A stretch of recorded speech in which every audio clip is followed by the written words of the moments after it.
कि सातारा की seat NCP हार गई क्योंकि ये ट्रम्पेट और तुतारी थी, नहीं तो बीजेपी का वो सांसद हार जाता। इनका जो एक कैंडिडेट था उसको खुद का भी वोट नहीं मिला। हमारी 11 सीटें ऐसी है, इस कंफ्यूजन में हम हार गए। तो हमारी की बैलेट पे फिर से वोटिंग लाया जाए, मशीनें बंद की जाए। जो यहाँ आए हुए वो माड़ा विधान लोकसभा से चुन के आए, उनके ही सोलापुर जिले में उत्तम जानकर जी इस बार हमारे विधायक बन के आए। उत्तम जानकर जी सोलापुर डिस्ट्रिक्ट से चुन के आए। उनका कहना है कि उनको वोटिंग जो हुआ है मरकटवाड़ी, आप सब ने बहुत उस पर टीवी पे भी कवरेज दिया था, उसमें उनका मानना है कि वो चुन के आए हैं लेकिन उनको जो वोट पड़ने चाहिए वो नहीं मिले हैं, तो वो फिर से जीते हैं, फिर भी री इलेक्शन चाहते हैं और कह रहे हैं कि बैलेट पे लिया जाए। उन्होंने उनके गांव में उन्हें पूरे निर्वाचन क्षेत्र में सब मान भी गए, लेकिन वहां पुलिस भेजी गई और पूरा प्रोसीजर रुकवाया गया। तो वो इतना हमारी सब मांग है वहां की, उत्तम जानकर जी और धैर्यशील मोहिते जी उनके एरिया में, कि बैलेट पे फिर से वोटिंग लाया जाए, मशीनें बंद की जाए। कि बहुत सारी ऐसी चीजें हैं, जब राज ठाकरे जी भी बोले हैं कि उनका जो एक कैंडिडेट था उसको खुद का भी वोट नहीं मिला है, ऐसा हो चुका है। ये सब डेटा आपके सबके सामने है। और दूसरी बड़ी बात, मैं इलेक्शन कमीशन वैसे तो बड़ी महत्वपूर्ण जगह है, लेकिन मैं बड़ी विनम्रता से कहना चाहती हूँ, हम और सेना बहुत वहाँ लड़े। जिस तरह से हमारी पार्टी तोड़ी गई, जिस तरह से हमारे विधायक, हमारे एमपी, सांसद तोड़ा गया, पार्टी तोड़ी गई, हमारी लड़ाई आज भी शिवसेना की और एनसीपी की आज भी सुप्रीम कोर्ट में चल रही है।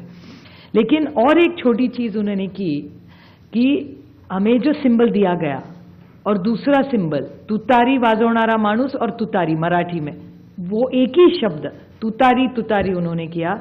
और इसी सरकार के एक बड़े मंत्री है आज सरकार में, उन्होंने कहा था, जो आप सब ने मराठी चैनल्स ने दिखाया था, कि सातारा की सीट एनसीपी हार गई क्योंकि ये ट्रम्पेट और तुतारी थी, नहीं तो बीजेपी का वो सांसद हार जाता। ये सिर्फ मैं नहीं कह रही हूं, इस सरकार के एक बड़े नेता कह रहे, जो मराठी चैनलों ने दिखाया, आज सरकार में है महाराष्ट्र में। और हम सब ने जब विधानसभा में मांग की कि आप तुतारी हटा दीजिए, बड़ा कंफ्यूजन हो रहा है। हमारी 11 सीटें ऐसी है, इस कंफ्यूजन में हम हार गए। तो हमारी विनती थी कि आप ये तुतारी हटाइए, तो बोले तुतारी हम ये सिंबल नहीं, हमने डेटा दिखाया कि कंफ्यूजन हो रहा है ये सिंबल के कंफ्यूजन में। फिर उन्होंने ट्रम्पेट नाम बदल लिया, लेकिन तुतारी वो रखी वैसे, क्योंकि जब बाहर वो जाता था वो देख रहा था तुतारी वाजवणारा माणूस तुतारी, हम उस तरह, उसी कारण हम सातारा की सीट हारे। और ये भी सत्ता पक्ष मान रहा है, रिकॉर्ड पे उन्होंने कहा है। तो ये कैसे चलेगा? ये वोटर्स लिस्ट है, ये मल्टी फैक्टर अटैक है। ये सिंबल का इशू है, फिर पार्टियां तोड़ने का इशू है, ये वोटर्स लिस्ट का इशू है, और कभी कभी मशीन, लोग नाराज होते हैं जब हम मशीन के बारे में कहते हैं, लेकिन बहुत सारे ऐसे लोग हम सबको मिलने आते हैं। तो ये मल्टी प्रोंग अटैक हो रहा है। और अगर एक सशक्त लोकतंत्र रखना हो तो फेयर इलेक्शन तो होना ही है। हारने का कोई दुख नहीं है, जीते हारे जनता तय करती है। हम तो जीत के आए दोनों, धैर्यशील जी आए, बट बड़ी विनम्रता से हम कहना चाहते हैं कि इलेक्शन कमीशन ये फेयर होना चाहिए, इतनी हमारी मांग है। और जो हमें जो वोटर्स लिस्ट, फोटो सब मांग रहे, बस हमें दे दे। बाकी हम लोग क्या मांग रहे हैं? एक सशक्त लोकतंत्र में इलेक्शन कमीशन का रोल बहुत जिम्मेदारी का होता है। जिस संविधान के बारे में हम लड़ रहे हैं, राहुल जी बड़ी ताकत से उसके लिए लड़ रहे हैं, आप देख रहे हैं पार्लियामेंट में क्या हो रहा है।